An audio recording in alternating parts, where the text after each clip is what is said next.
tous, aujourd'hui je reviens dans une nouvelle vidéo pour vous faire un top ou flop de cette fameuse crème de chez Bourjois.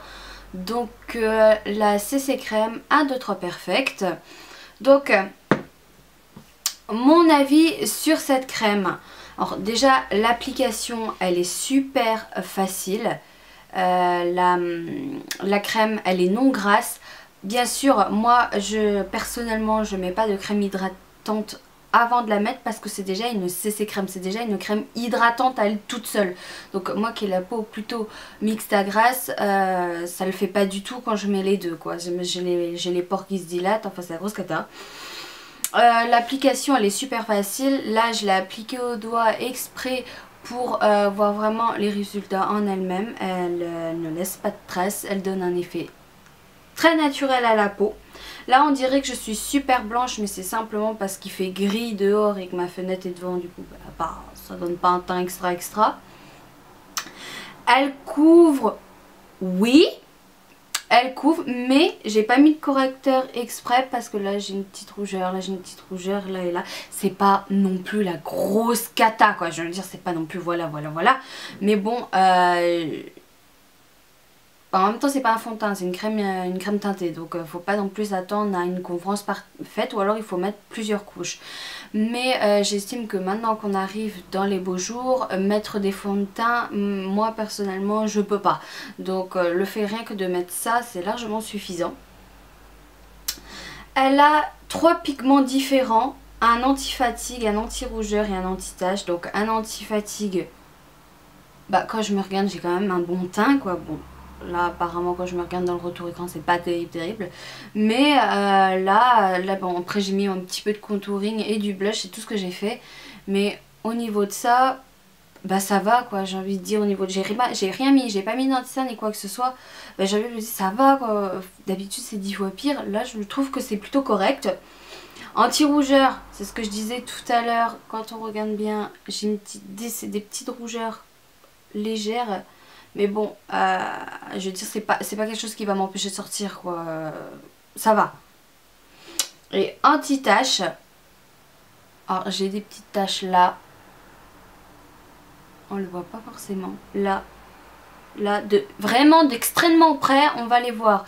Mais quand je regarde de loin, comme ça, ça va, quoi. Évidemment, dès qu'on regarde de près, il y a toujours des défauts. Donc teint lumineux et police. Lumineux, oh là je pense que ça se voit. Malgré le temps que j'ai chez moi, on voit tout là quoi. Je suis complètement lumineuse, il n'y a pas à dire. Et lisse, ça lisse. Par contre au niveau de mes pores et tout, on voit qu'ils sont quand même bien lissés. J'ai même pas mis de base de lisse pour lisser avant, rien. J'ai vraiment mis que ça. Et honnêtement de ce côté là c'est super, c'est génial. Hydratation 24 heures. Bon, moi je ne l'ai pas gardée 24 heures, hein, je pense que personne fait ça. Mais elle hydrate bien et ça c'est clair parce que quand je la mets le matin et que je rentre chez moi le soir, moi j'ai tendance à vouloir tout tirer ce que j'ai sur le visage parce que ma peau elle étouffe. Et là j'ai aucune trace de, comment dire, de déshydratation ni quoi que ce soit. Donc sur ça il n'y a pas de problème. Et elle a un SPF 15 à l'intérieur, donc qui protège contre le soleil. Et ça, quand l'été arrive et qu'on n'a pas envie de mettre de fond de teint, de ce genre de produit, c'est excellent. Ensuite, par contre, moi qui ai tendance à avoir la peau qui brille, au bout d'un certain temps, je vois quand même que au niveau de là ou un petit peu sous les yeux, ça a tendance à bouger et du coup je suis obligée de relisser. Et ça c'est quelque chose que j'aime pas faire parce que là ça veut dire que je sens que j'ai envie de tout tirer et c'est pas mon truc, j'aime pas ça en fait. Mais qu'elle a tendance, c'est normal que ça a tendance à bouger, donc la zone T en fait. Mais autrement, mis à part ça, je trouve que c'est quand même un bon produit, rapport qualité-prix très bien. Et moi j'ai pris la teinte beige rosé, la 33. Donc là je suis, mais c'est dingue parce que on dirait que je suis vachement blanche mais je suis absolument pas blanche.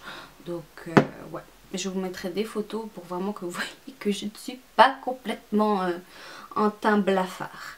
Donc En conclusion, cette CC crème de chez Bourjois, je l'aime beaucoup.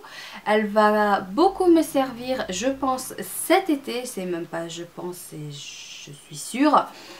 Elle est vraiment très très bien. Il n'y a plus besoin de mettre de crème hydratante. Pour ma part, c'est quand même une crème à la base. Donc si vous mettez une crème sur une crème, bon, à mon avis, la peau va dire oh, quand même. Et le rapport qualité-prix, il est très très bien. Il coûte 12 € quelque chose, je crois. Enfin, ça reste quand même relativement correct pour un produit de cette qualité-là. Ça aurait été vraiment un produit nul qui ne fonctionne pas du tout. Bon, après, je pense aussi que il y en a qui disent qu'elle est très bien. Plus d'autres qui disent qu'elle est très bien que d'autres moins bien. Mais je pense aussi que c'est dû au type de peau. Donc bon, moi qui ai la peau mixte à grasse, elle me convient. L'avantage aussi, c'est que c'est la marque Bourjois, on peut la trouver à peu près partout dans les commerces et il y a plusieurs teintes. Teintes, ça je sais 3, 4 je crois, si je ne me trompe pas, hein, attention. Donc elle est accessible, elle est peu chère et elle est efficace. Mais ça c'est un avis totalement personnel. Le truc à faire c'est carrément aller l'essayer en magasin, dans les Monoprix, à Sephora, il y a certains Sephora qui le font. Donc voilà, cette vidéo est terminée, j'espère qu'elle vous a plu et je vous dis à la prochaine. Bye.